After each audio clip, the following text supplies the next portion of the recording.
Listo, médicos, bienvenidos a esta primera sesión de este curso gratuito de farmacología, medicamentos, antibióticos. Carito, si nos puedes ir compartiendo tu pantalla, te voy a agradecer muchísimo para comenzar con nuestra sesión. Claro que sí, ya les voy a compartir.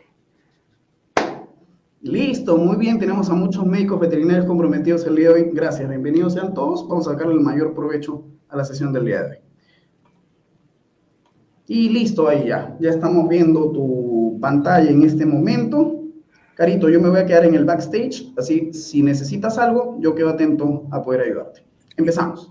Listo, ay, se salió. Bueno, a todos, de nuevo, muchas gracias por estar acá. Yo sé que la hora es un poquito complicada, que estamos cansados, pero bueno, vamos a tratar de sacarle el mejor provecho a esta sesión. Como siempre se los digo cada vez que estamos en lo que nos encontramos en una charla, esto es para que todos nos ayudemos. Hay cosas que de pronto yo no sé, que ustedes me puedan contar, qué les ha pasado con sus pacientes, y vamos a tratar de abordar temas muy interesantes en esta horita que tenemos para la presentación. Recordando que la farmacología es el uso lógico de los medicamentos para curar al paciente partiendo desde un diagnóstico certero. Acá es un poquito más complicado cuando hablamos de antibióticos porque no es el paciente tiene dolor, coloquémosle analgésico, claro que de eso también vamos a hablar y hay algunas cositas que saber, pero acá estamos, listo, tiene una infección, qué tipo de bacteria es y qué tipo de antibiótico le puedo poner al paciente. Y nos toca jugar con el paciente con enfermedad renal, con enfermedad hepática, entonces todo eso puede complicarnos un poquito más el panorama que tenemos. Vamos entonces a hablar de los medicamentos. Dentro del tema de la farmacología y de la antibiótico-terapia, obviamente sabemos que estos deben basarse no solo en el cuidado como tal del paciente, sino también del medio ambiente y del uso racional que le estamos dando a los antibióticos porque se están propiciando altos niveles de resistencia. Lo vemos en las personas, lo estamos viendo en nuestros pacientes y si no, díganme a quién de ustedes no le ha pasado que están tratando una erliquia y el paciente no responde, ¿cierto? No responde a los medicamentos que normalmente usábamos para tratarlos. El uso racional y consciente de los antibióticos puede ayudarnos a una rápida recuperación del paciente. Ya vamos a hablar un poquito de por qué si usamos el que debe ser, va a ser más rápido esa recuperación. Y actualmente no es posible cuidarnos solo por la clínica que muestra el paciente. ¿Por qué lo digo así? Porque los libros nos dicen algo, la farmacología nos dice algo, la clínica del paciente nos dice algo totalmente diferente. Y tenemos dos panoramas. El paciente que tiene una infección en piel, por ejemplo, y que le funciona súper bien un betalactámico, una cefalexina, como hay otros pacientes que definitivamente, aunque es uno de los medicamentos que mejor llegan a piel, no está respondiendo. Entonces, muchas veces nos toca confrontar lo que nos cuentan los libros y lo que tenemos y la clínica que tenemos en los pacientes. Sabíamos que la Organización Mundial de la Salud tiene ya una alerta, hace varios años nos está alertando sobre el estancamiento en el desarrollo de nuevos antibióticos. Este año salió un estudio acerca de esta nueva preocupación a nivel global en el cual se están desarrollando menos antibióticos en comparación a años pasados porque simplemente no están funcionando, ¿cierto? Entonces no tiene la misma efectividad, ya vamos por allá en la cefalosporina de cuarta generación y cada vez las bacterias se están volviendo más resistentes. Incluso se encontró una bacteria que era resistente en Estados Unidos a todos los antibióticos, así que los invito a pensar qué pasaría si llegara a haber una infección mundial con esta bacteria, ¿cierto? Sin ningún antibiótico, pues logra combatirla.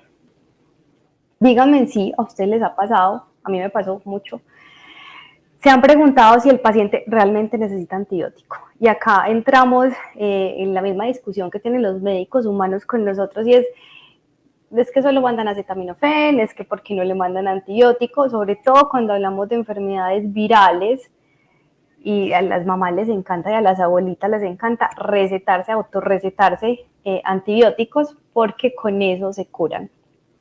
Y acá hay que hablar un poquito de nuestros pacientes, y es que a nosotros como veterinarios también nos da miedo no medicar antibióticos, porque obviamente no es lo mismo nosotros como personas que nos cuidamos, que nos abrigamos, ellos están olfateando todo, están metiendo la nariz en la tierra, metiendo la nariz en el popó de otros perros, y sumado a eso, pues nosotros cuando tenemos gripa, ¿qué hacemos? Pues nos sonamos la nariz, nos limpiamos todo el tiempo, sacamos esa cantidad de flema, mientras que nuestros pacientes realmente sacan el esputo con algo que pareciera un vómito, o a veces estornudan y sale de la cantidad que tienen, la flema, la cantidad que tiene sale, pero realmente hay mucha otra cantidad que se queda estancada y que finalmente se va a convertir en un caldo maravilloso para que se vayan reproduciendo las bacterias. Entonces, es un tema de cuándo abordar, ahí entramos a cuándo abordar a un paciente realmente con un antibiótico y cuándo realmente sí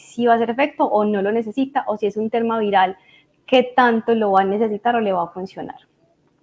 Si se han preguntado en qué fase de la infección se debería administrar el antibiótico, generalmente nuestros pacientes llegan en una fase clínica cuando ya es demasiado obvio que el paciente tiene un absceso, que el paciente tiene pus, que tiene una gravedad a nivel respiratorio o a nivel digestivo que amerita el uso de antibióticos.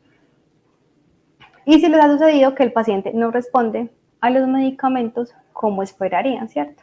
El paciente con otitis, por ejemplo, que uno le medica lo que siempre mandamos y resulta que 10 días después el paciente sigue igual o la mejoría ha sido mínima. Entonces, ¿por qué no responde a los antibióticos que le estamos recetando y que toda la vida nos había funcionado? ¿Cuáles fueron mis mayores obstáculos? No saber cuándo administrar el antibiótico, no saber, esta sí es la más, qué tipo de antibiótico usar en el paciente, sobre todo cuando uno sale recién egresado, no es como que, bueno, ¿y qué le mando? Porque nos atacan con un montón de información y realmente no sabemos qué es más específico para ellos. Y cómo explicarle al propietario que se requiere hacer un cultivo bacteriano, que realmente esto puede salvar vidas y también puede salvar el concepto que tengan los propietarios de los veterinarios. O sea, no es solamente el tema de curarlo, sino de que también vamos a hacer las cosas con nuestro paciente.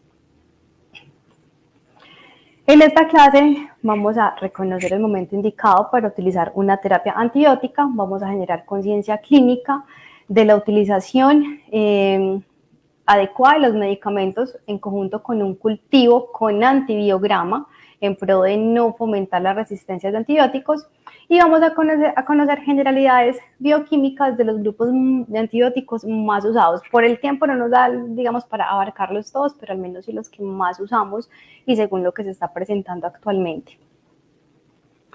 Bueno, hay que partir de esta foto de la resistencia que tenemos ya en nuestros pacientes, en gatos y perros ante determinadas enfermedades que no responden tan bien, que necesitamos usar doble o triple terapia antibiótica para poder minimizar los efectos que está teniendo la infección. Y tal vez hablamos de no erradicarla completamente, sino simplemente mantener al paciente estable, bajar la carga bacteriana y aumentar las defensas, que él solito pueda mantenerse y hacer frente a esas defensas, porque obviamente cuando hay un proceso infeccioso hay un proceso de inmunosupresión que lo puede estar acompañando, sobre todo cuando hay procesos crónicos en ellos. Entonces vamos a partir de lo primero, ¿cierto?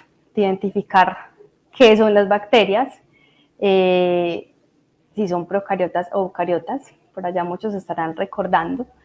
Las bacterias hacen parte de las procariotas, en las cuales el ADN está flotando, no hay un núcleo como tal que esté cubierto por una membrana nuclear. Los ribosomas también están por ahí, es una, digamos, mucho más simple que una eucariota, como son las células de nosotros, de nuestros pacientes, de las plantas. Y bueno, voy a tratar de señalarles acá.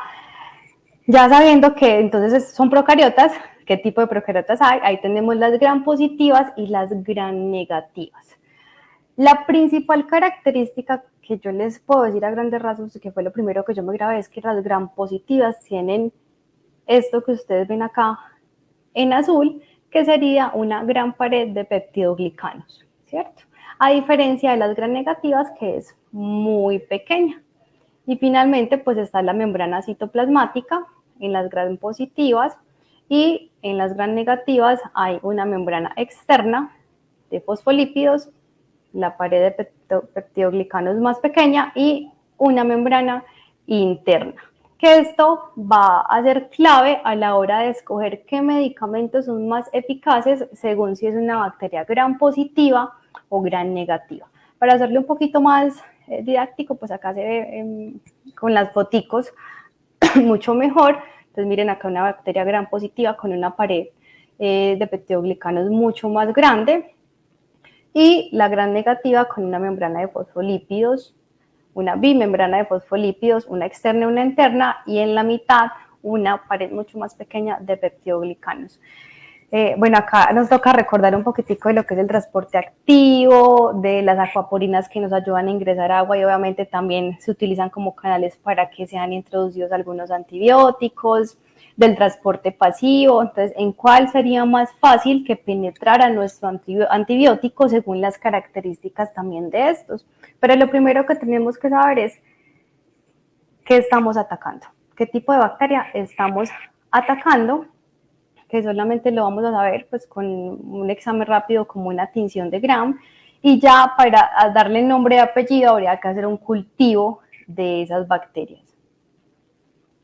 Entonces acá en la tinción de Gram, esto es lo que hacíamos en la universidad, teñirlas, las Gram negativas que se van a ver más rojas o más fucsias, no sé cómo lo digan ustedes, y las Gram positivas que se ven un morado oscuro, o algunos también lo dicen que se ve como azules. Entonces la coloración va a ser, digamos, lo principal. ¿Y de dónde radica la coloración? Pues de esta tinción que se hace, que la podemos hacer en los centros veterinarios. Conozco algunas dermatólogas que todavía lo hacen, son las que más hacen cositas ahí in situ, y me encanta. Esto ya la verdad nosotros preferimos tomar la muestra, enviarlas al laboratorio, pero la idea es aplicar entonces el violeta de genciana, que me va a pintar, a colorear la pared de peptidoglicanos. Luego vamos a hacer la aplicación de yodo, que lo que hace es evitar que ese colorante se escape y estas bacterias se queden pintaditas. Vamos a hacer el lavado con alcohol. Acá las bacterias gram negativas, que se alcanzaron a pintar, se van a despintar, por decirlo así. Y finalmente vamos a colocar la safranina, que es el que me va a teñir esas bacterias gram negativas.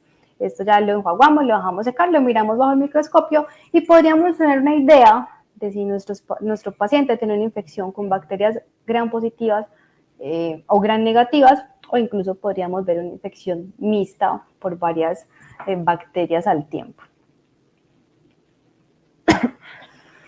Bueno, el origen de los antibióticos va a radicar realmente desde su síntesis. Muchos se sintetizan de bacterias, otros se sintetizan de hongos, como es la penicilina, por ejemplo. Recordemos por allá Alexander Fleming en 1928, que casualmente descubrió la penicilina, y que hubo un boom de la penicilina en la Segunda Guerra Mundial, por allá en 1945-46, y que salvó muchas vidas. Pero esto fue algo casual, que pues afortunadamente pasó, y a partir de ahí empezamos a desarrollar muchos de los antibióticos más actuales que tenemos ahora.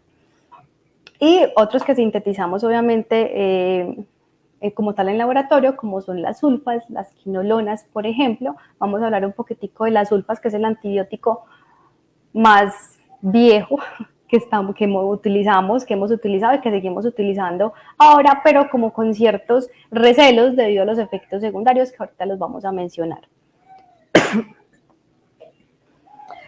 Bueno, estos antibióticos, la clase de antibióticos, que realmente son muchos, pueden ser bacteriostáticos o bactericidas, ¿cierto? Entonces los bacteriostáticos simplemente van a inhibir el crecimiento bacteriano, no la van a matar, no van a matar a esa bacteria, pero van a evitar que esas que estén ahí se sigan replicando, se puedan sintetizar, puedan replicar el ADN, y finalmente pues vamos a tener, digamos, una extinción como tal. Acá radica que sea tan importante que apenas, o erradicar, pues decirle al propietario que apenas vea mejoría en el paciente, no pare el tratamiento, porque si utilizamos bacteriostáticos, obviamente lo dejamos de dar y las poquitas bacterias que aún quedan van a seguir, van a proliferar y ahí es cuando tenemos reincidencia en la infección. Y también hace parte de crear en el paciente una resistencia bacteriana. Entonces, sobre todo con estos, toca ser súper estricto y decirles muy bien, vamos a hacer el tratamiento por un mes. Si es por un mes, generalmente con las enfermedades de piel se maneja por un mes, se puede ir hasta más, pasa con los hongos también. Los hongos, yo siempre les digo, ay, la enfermedad viene en avión, pero se va en burro, porque puede ir hasta un año de tratamiento para hongos, dependiendo de donde esté ubicado. Entonces toca ser súper juiciosos cuando estemos administrando estos antibióticos. Y finalmente los bactericidas, que estos pues sí tienen el poder de matar las bacterias como tal. Tenemos muchos, acá vamos a hablar un poquitico de las sulfas. Créanme que si hablamos de sulfa por sulfa, nunca acabaríamos, ¿cierto? La sulfasalacina, aunque no está ahí, es una de las que usamos comúnmente en pacientes veterinarios. Está el sulfabet, pero nunca en nuestro gremio como tal o medicación para pacientes veterinarios vamos a encontrar solitas. Algunas presentaciones que se usan solas en grandes especies, en especies de producción, pero en veterinaria, en medicina de pequeñas especies, estas sulfas es raro encontrarlas solas, a no ser de que estemos tratando alguna enfermedad específica y que sepamos que las sulfas pueden ayudarnos bastante. Como en el caso, se me ocurre ahora, un paciente que tuve y que tenía diarreas crónicas y se le administró la sulfasalacina, con los efectos secundarios que ya se los voy a mencionar que pueden tener, y se hacen terapias intermitentes debido incluso a sus efectos secundarios que tienen. Entonces se hace por una semana, 15 días, se espera y se reinicia, se espera una semana y vuelve, se reinicia el ciclo. Obviamente mirando cómo está, cómo va evolucionando el paciente, y muy importante reconocer, según la enfermedad que estemos tratando, que no es solamente atacar esas bacterias, sino que si es una enfermedad digestiva, obviamente hay que darle prebióticos al paciente, si, digamos, está indicado, no en todos los pacientes va a estar indicado. Si el paciente tiene una infección que le está causando dolor, hay que manejarle el dolor también. Entonces, es siempre un llamado a hacer una terapia global de ese paciente y de los signos que esté presentando. Bueno, acá también tenemos un montón de betalactámicos, realmente están las penicilinas, están las aminopenicilinas, ahí entra la ampicilina, que lo usamos mucho, la amoxicilina. Ya surgieron los más nuevos como los carbapenémicos, ¿cierto? Entonces tenemos una familia bastante grande, y de hecho los betalactámicos también lo usamos mucho en la clínica diaria. Yo creo que yo lo utilizo todos los días yo utilizo una cefalosporina. Y vamos a encontrar un montón de equinolonas, de aminoglucósidos. Entonces, obviamente cada uno, así tenga el mismo mecanismo de acción, porque hay que enfocarnos mucho en el mecanismo de acción de estos medicamentos, van a tener algunas características que los van a hacer mejores que otros, porque no usar una norfloxacina, por ejemplo, sino una ciprofloxacina. ¿Cuándo me conviene más una que la otra? Son características, digamos, muy variables, en que tiene mejor absorción, en que me causa menos efectos secundarios, en que de pronto el vehículo que tiene va a hacer que el paciente no irrite tanto la mucosa estomacal. Entonces son cositas muy variables, pequeñas, pero en base, cada familia va a tener su mecanismo de acción, y este mecanismo de acción es el que nos vamos a enfocar para saber qué tipo de antibiótico usar según la bacteria que tenemos. Todo este análisis realmente nos lo ahorra el cultivo con antibiogramas que mandamos a hacer al laboratorio. Perdón. Pero por allá, lo que les venía diciendo, ya hay una resistencia bacteriana a los antibióticos, una crisis global que ya desde el 2015 se venía hablando, bueno, realmente desde mucho antes. Este artículo es de el 2015, y se dice que para el 2050 realmente ya vamos a tener una resistencia casi al 100% de los antibióticos que actualmente manejamos. Entonces esto va avanzando rápidamente, pues que falta para el 2050. Faltan 30 años, un poquito menos, vayan haciendo los cálculos, cuántos años van a tener ustedes. ¿Por qué se produce esa resistencia antibiótica? Uno, por lo que decíamos ahorita, escogemos mal el antibiótico, esa va a ser una de las principales causas. No estamos atacando la bacteria como debería de ser y las bacterias empiezan a desarrollar mecanismos por los cuales se van volviendo resistentes. Entonces, acá en este gráfico, por ejemplo, tenemos unos gérmenes, unos pocos resistentes al antibiótico, y resulta que el propietario no fue juicioso y no terminó de darle a ese paciente el antibiótico el tiempo que era. Se lo dio por 8 días y era por 20, porque lo vio mejor. Resulta que quedaron bacterias pocas que eran resistentes, que con un poco más de ciclo, que con muy buena alimentación, que con terapia de soporte y sin darle sustrato a estas bacterias finalmente podrían morir, pero como no terminamos ese ciclo adecuadamente, pues quedaron bacterias resistentes y quedaron por acá una bacteria que no era resistente, pero lo que se hizo fue pasar información genética de esas bacterias resistentes a una que no era resistente. Por medio de plásmidos y por medio de mecanismos de acción entre ellas, se hace yo le digo, actualización del ADN bacteriano en el cual se va a volver resistente a esos antibióticos. Esto simplemente estamos hablando de una resistencia, una información genética que se pasa de bacteria a bacteria, pero obviamente las bacterias tienen ahorita lo vamos a ver, otros tipos de mecanismos para quedarse en el paciente, no solamente esta resistencia bacteriana, y obviamente ya nos toca jugar con los mecanismos de la bacteria, más este nuevo ADN que se va multiplicando en bacterias que eran fácilmente atacadas por el antibiótico, pero que después se van a volver bastante resistentes. Diferencias de antibiótico y antimicrobiano. El antimicrobiano, pues, cuando hablamos de antimicrobiano, hablamos de compuestos que en base a los componentes moleculares y mecanismos de acción van a intervenir en el crecimiento o en la proliferación de microorganismos. Entonces, claro, estamos hablando de antibióticos para matar bacterias. Cuando hablamos de hongos, hablamos de antifúngicos o antimicóticos. Cuando hablamos de virus, hablamos de antivirales, y eso que ya es otro cuento porque sabemos que realmente lo que hacemos es detener ese virus, pero no podemos erradicarlo por completo. Y cuando hablamos de parásitos hablamos de antiparasitario, ¿cierto? Entonces antimicrobiano realmente hablamos de todos. Cuando hablamos de bacterias hablamos de antibióticos.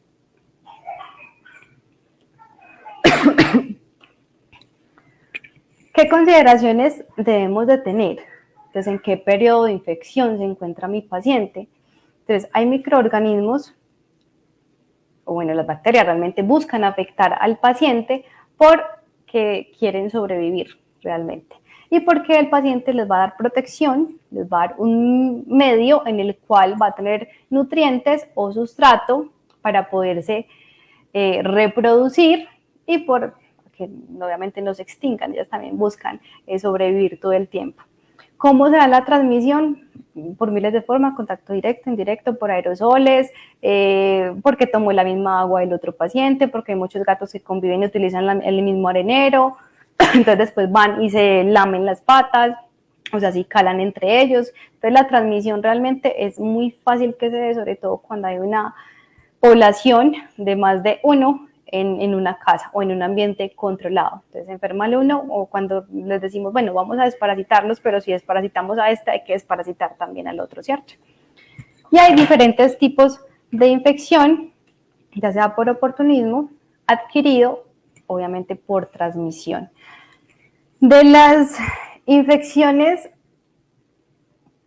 para mí, de lo que he visto de la clínica, digamos que son altamente patógenas y que el paciente se enferma con mucha facilidad después de haber estado en contacto con un ser positivo es la tos de las perreras o la infección por bordetela.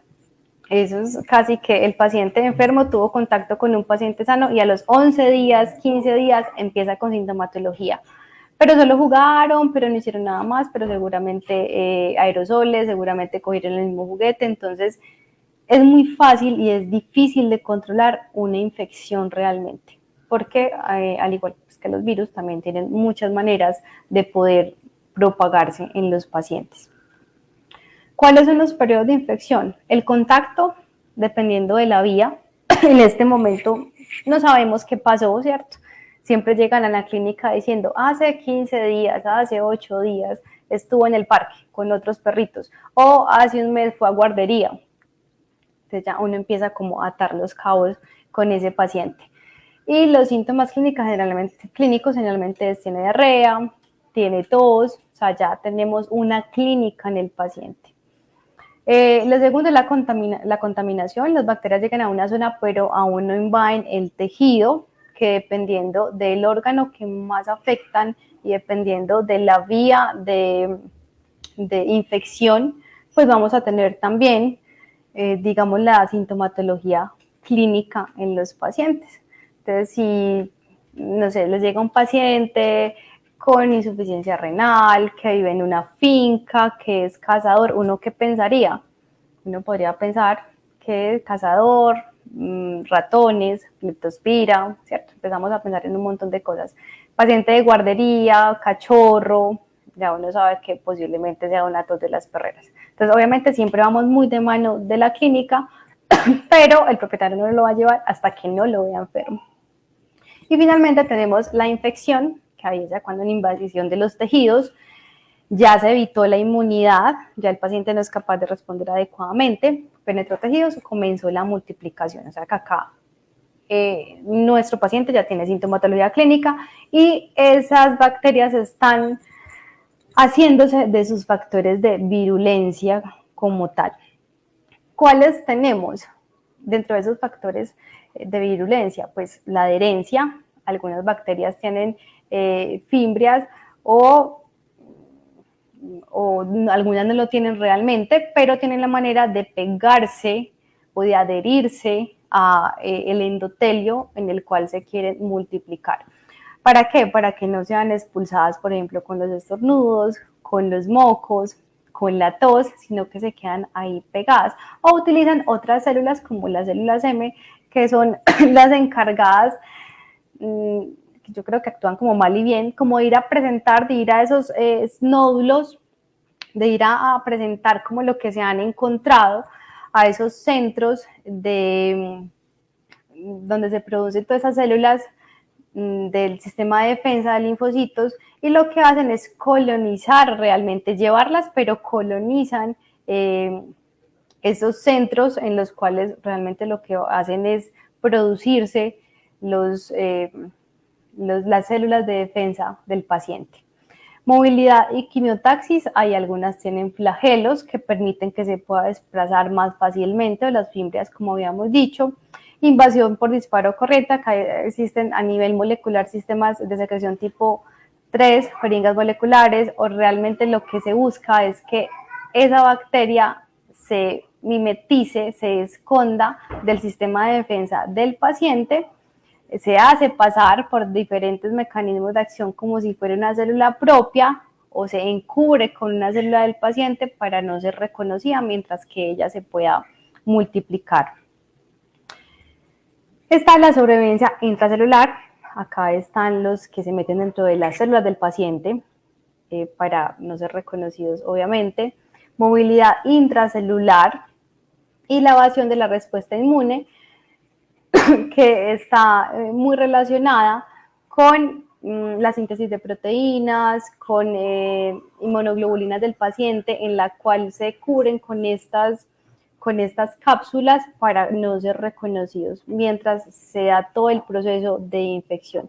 Y finalmente el sometimiento y confrontación, ¿cierto? Acá también se utilizan otras moléculas del paciente como enzimas, como inmunoglobulinas, en las cuales lo que van a hacer es mimetizarse y usarlas para evadir ese sistema de defensa del paciente.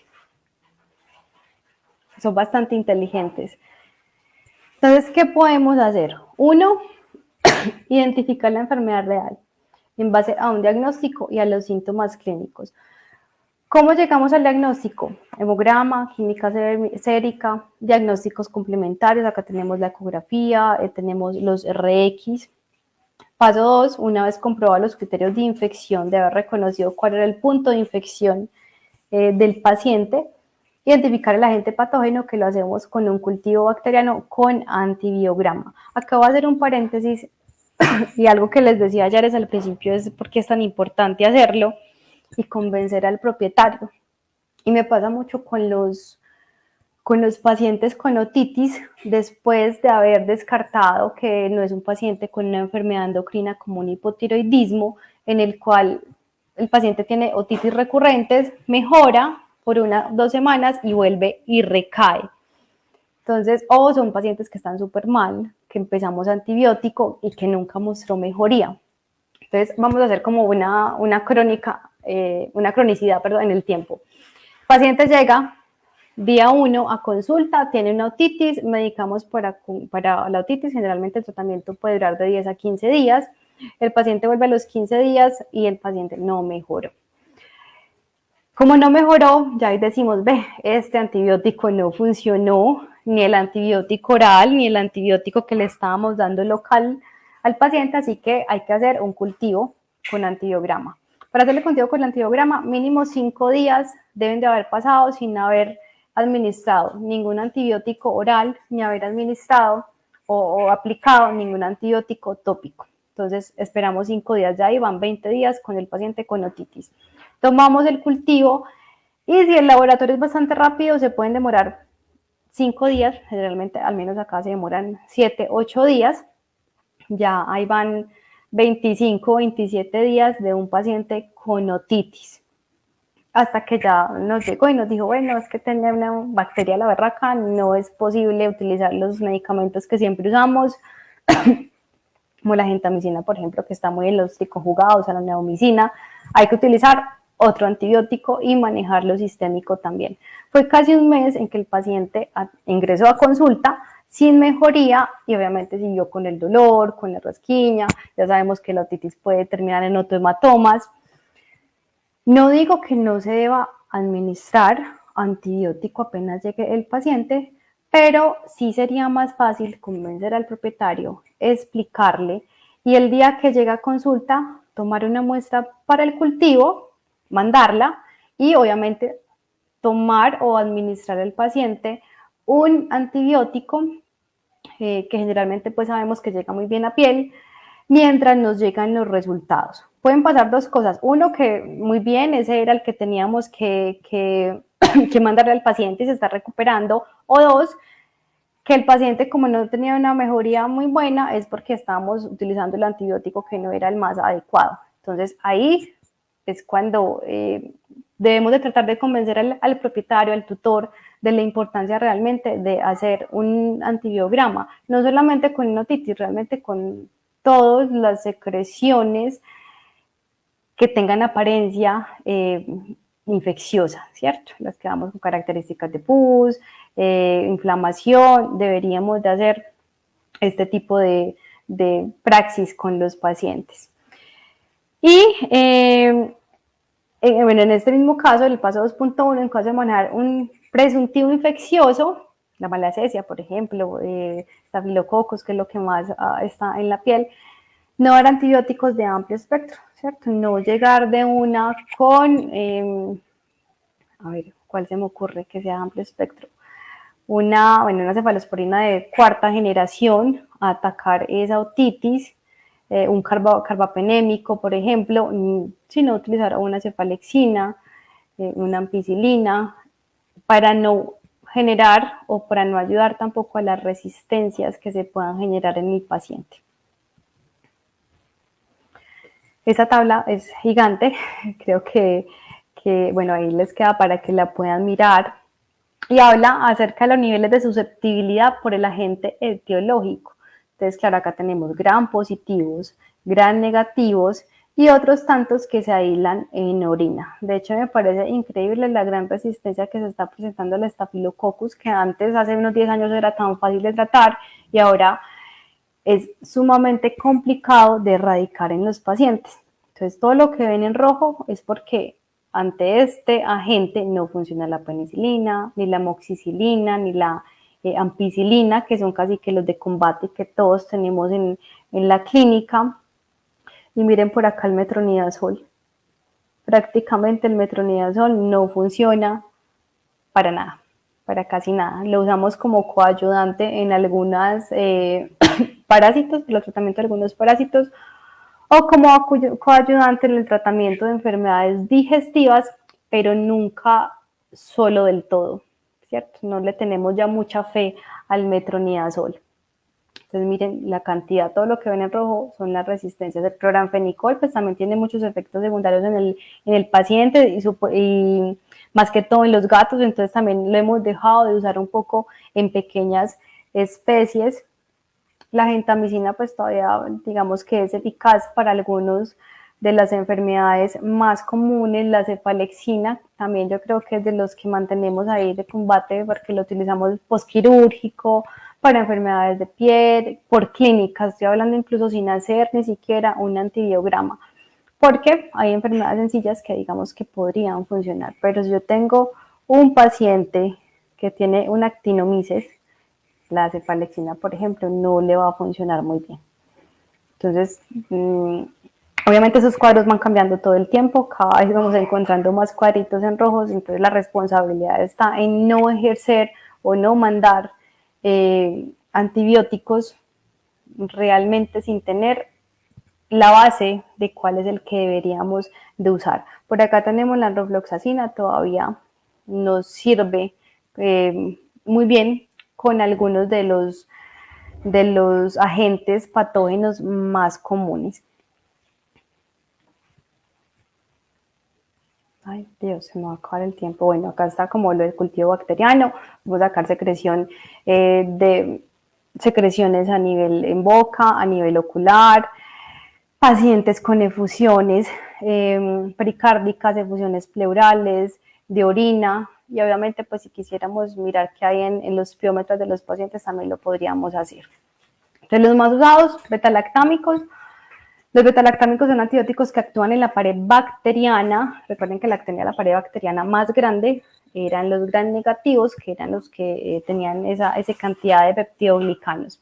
Y acá tenemos los carbapenémicos, que son como de los más de los betalactámicos, cefalosporinas, clavámicos, monobactámicos, penicilinas y las aminopenicilinas, ahí está la ampicilina, la amoxicilina, y ya los refuerzos de estas, que es la ampicilina sulbactam y la amoxicilina más el ácido clavulánico, ¿cierto? Que ya ahí es mucho más potente contra las bacterias que muestran resistencia o las productoras de beta-lactamasas, que es lo que las hace resistente ante estos antibióticos.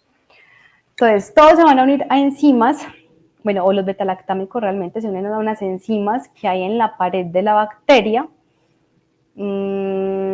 Ya les voy a mostrar el dibujito. Es un bactericida, va a matar las bacterias, va a causar lisis de la bacteria, porque va a hacer que esa pared celular de la bacteria se debilite, y al debilitarse no va a, digamos, aguantar la presión intracelular y se va a romper, va a una lisis bacteriana. Son los que más usamos porque son de escasa toxicidad, realmente son muy buenos, alta eficacia, bajo costo y viene en varias presentaciones farmacéuticas, inyectables, orales, en suspensión, en tabletas, tópico. Entonces es como el de primera mano y el que más usamos. Y eso era lo que les decía. En la pared de la bacteria, esta es la bacteria, hay una PLP o una proteína que es a la que se va a ligar el antibiótico. Entonces por acá está. El antibiótico viene, acá más grande, el antibiótico es este que está en verdecito, se une a esa PLP o a esa proteína ligada a la penicilina que está en la pared de la bacteria, y esto va a hacer que se empiece a formar una pared defectuosa a nivel osmolar. No soportan la presión y por lo tanto esa bacteria va a explotar o va a haber una lisis bacteriana o una bacteriolisis. Entonces, los betalactámicos actúan en la pared bacteriana. Eso es lo primero que hay que tener en cuenta. Y como actúan en la pared bacteriana, generalmente los que tienen la pared más grande son los gram negativos, los gram positivos, así que digamos que van a ser un poco más eficaces en los gram positivos. ¿Qué antibióticos podemos usar? Está la amoxicilina, la ampicilina, que la usamos mucho. Yo creería que la amoxicilina, la ampicilina y la cefalexina son los 3 de combate en toda veterinaria. Intramuscular, endovenosa, vía oral también se puede dar. Generalmente se usa cada 12 horas, dependiendo del tipo de infección o la dosis que se esté usando. He conocido colegas que lo usan cada 3 o 4 veces al día, dependiendo. Y realmente, pues, van a tener un amplio espectro, sobre todo cuando hablamos de ampicilina, mazulbactam, amoxicilina más ácido clavulánico, contra gram positivas, gram negativas también. En mordeduras de perro funcionan muy bien porque obviamente la boca es muy contaminada y hay de todas las bacterias, entonces también tiene muy bien espectro. Enfermedades de piel también se utilizan. Y la penicilina, realmente yo en pequeñas especies no la uso mucho, no es muy común. Veo que se usa más en grandes especies, pero también está la dosis, digamos, lista y escrita para usarse en pequeñas especies.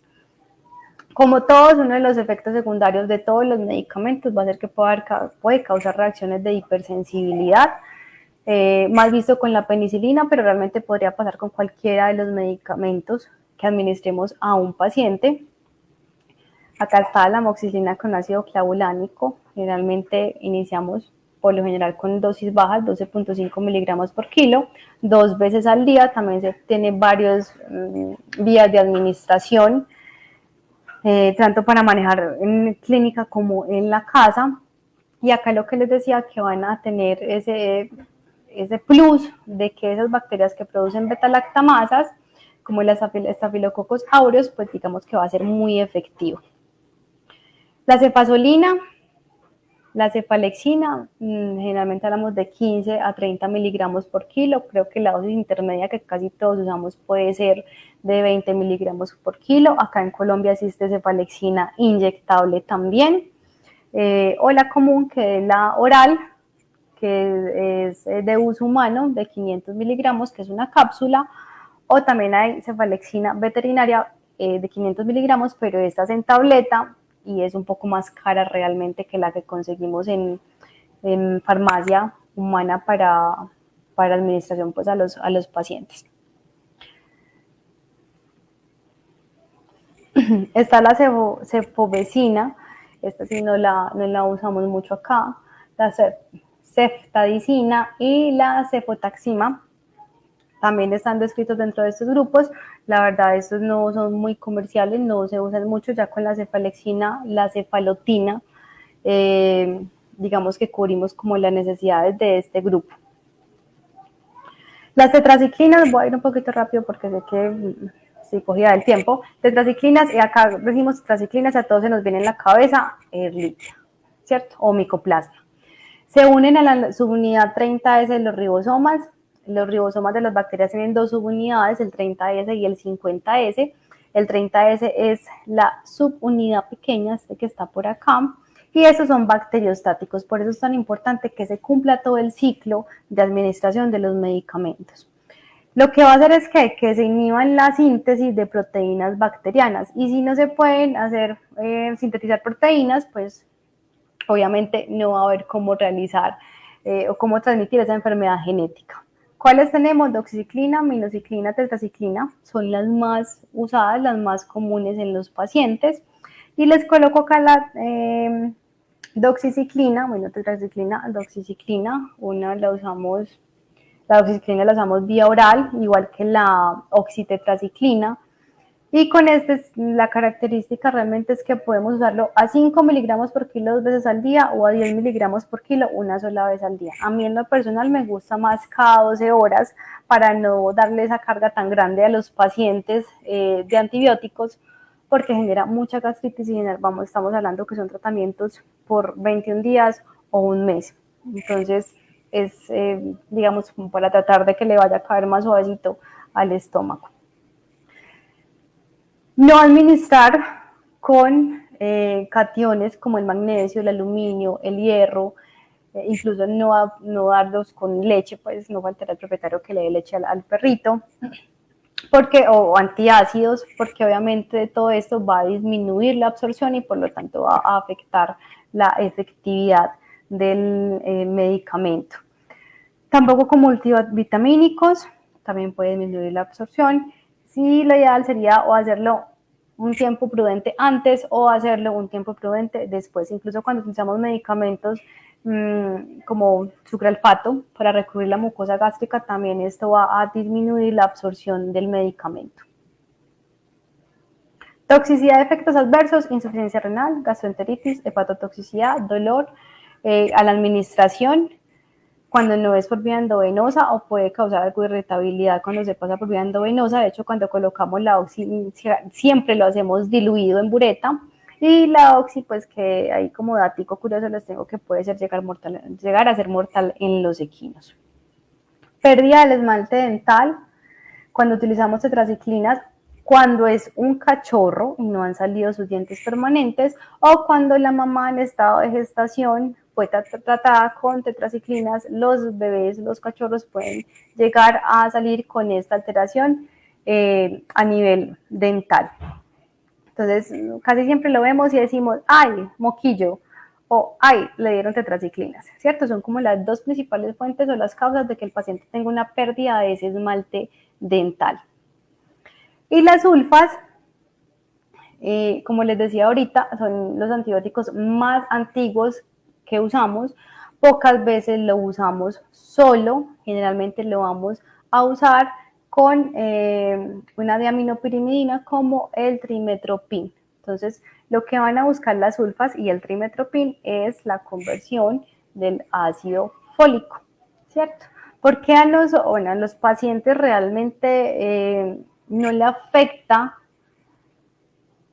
porque también utilizamos, y los pacientes y los perros y los gatos utilizan el ácido fólico, porque no les afecta como tal el uso de las sulfas, porque lo adquieren de la dieta, mientras que las bacterias tienen que sintetizarlo.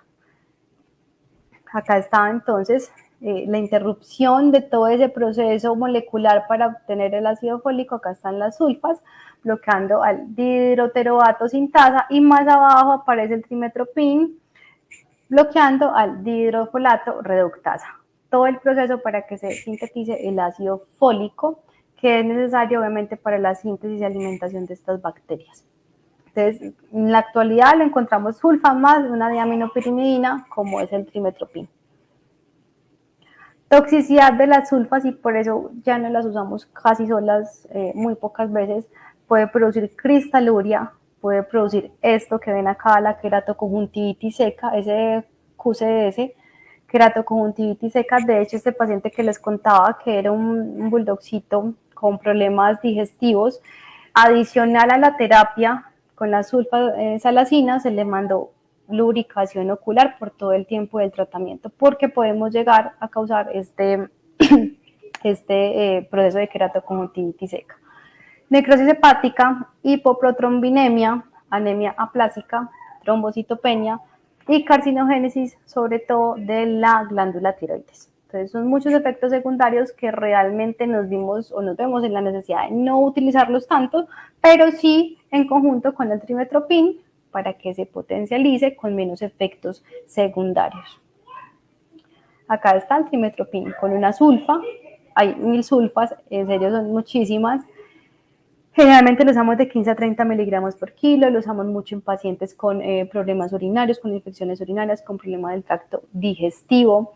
Lo usamos como coayudante en conjunto con el metronidazol también.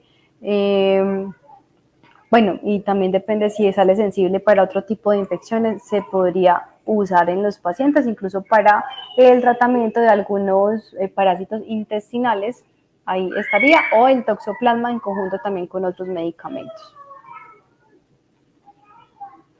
Y finalmente, para este casito, les traigo este caso clínico. Este caso clínico es un pitbull de aproximadamente 2 años de edad. Ustedes lo veían, él era el paciente más feliz del mundo, al cual presentaba pues unas masas ulceradas, infectadas, con muy poca respuesta antibiótica.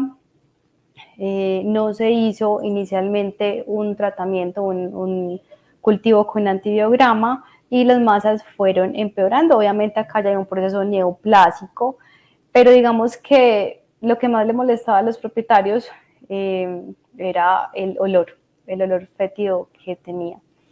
El día que se decide hacer el cultivo con antibiograma, ese día también se le hizo una ecografía abdominal, una RX de tórax, porque lo que se pensaba era disminuir esa infección y someterlo a cirugía para extracción de masas. Pero a pesar de que era un paciente muy joven, el paciente ya tenía compromiso a nivel esplénico, tenía compromiso a nivel renal de los 2 riñones, y también se habían algunos cambios compatibles con neoplasia en vaso.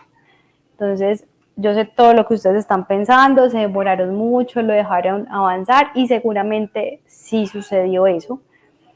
Y finalmente, pues el paciente se eutanasió, porque ya habían, bueno, realmente era quitarle uno de los riñones, todo lo que se venía después de eso, las quimioterapias, así que ya el médico con los propietarios se decidió pues realizar esto.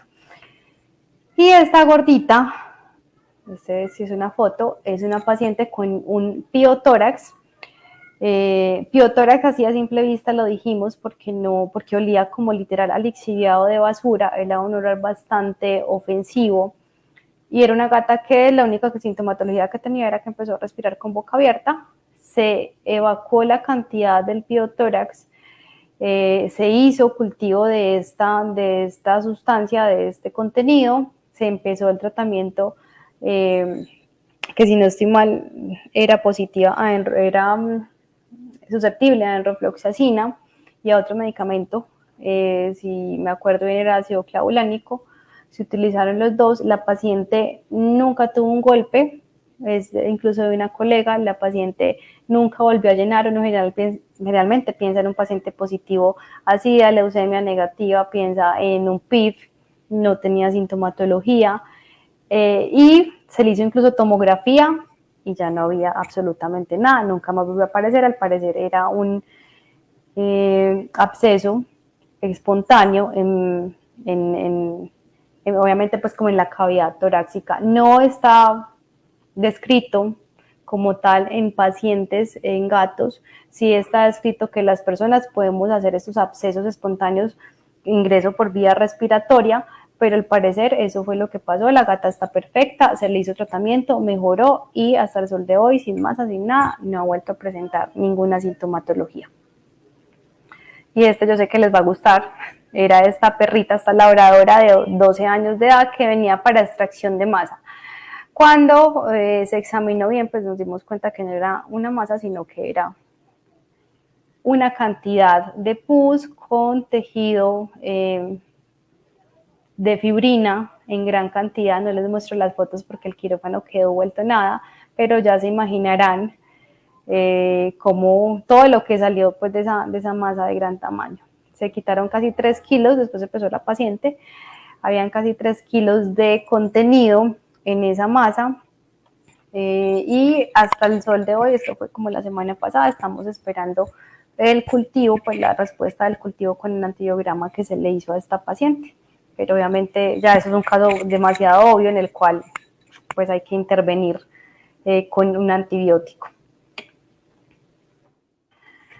Bueno, en conclusión, se debe manejar una antibiótico terapia racional, no todo necesita antibiótico. Primero tenemos que evaluar muy bien al paciente.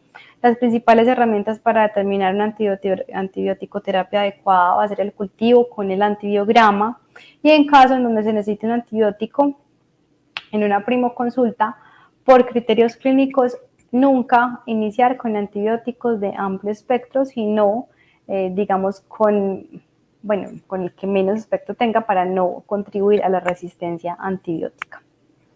Bueno, eso era lo que tenía para mostrarles hoy. Me tocó correr un poco.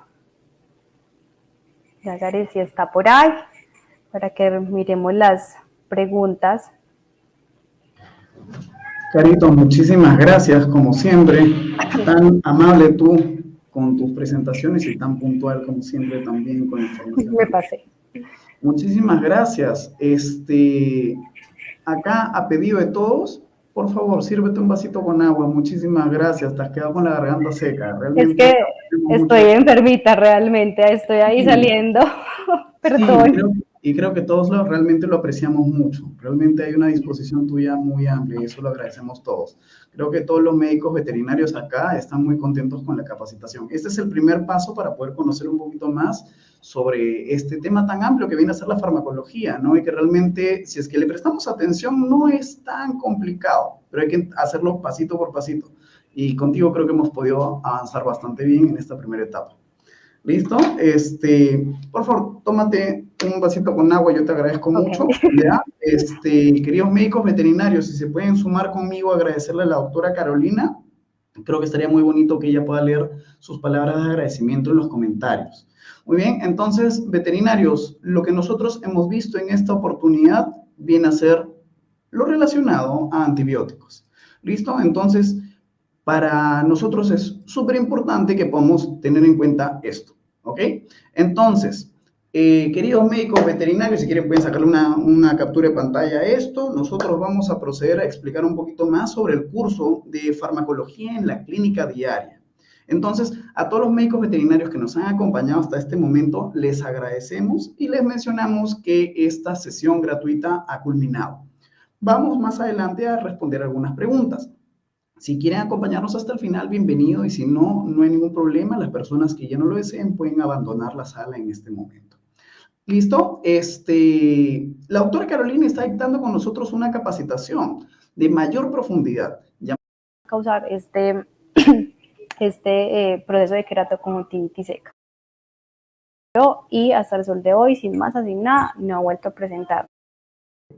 Entonces, para esto nosotros hemos hecho este séptimo módulo, coadyuvantes y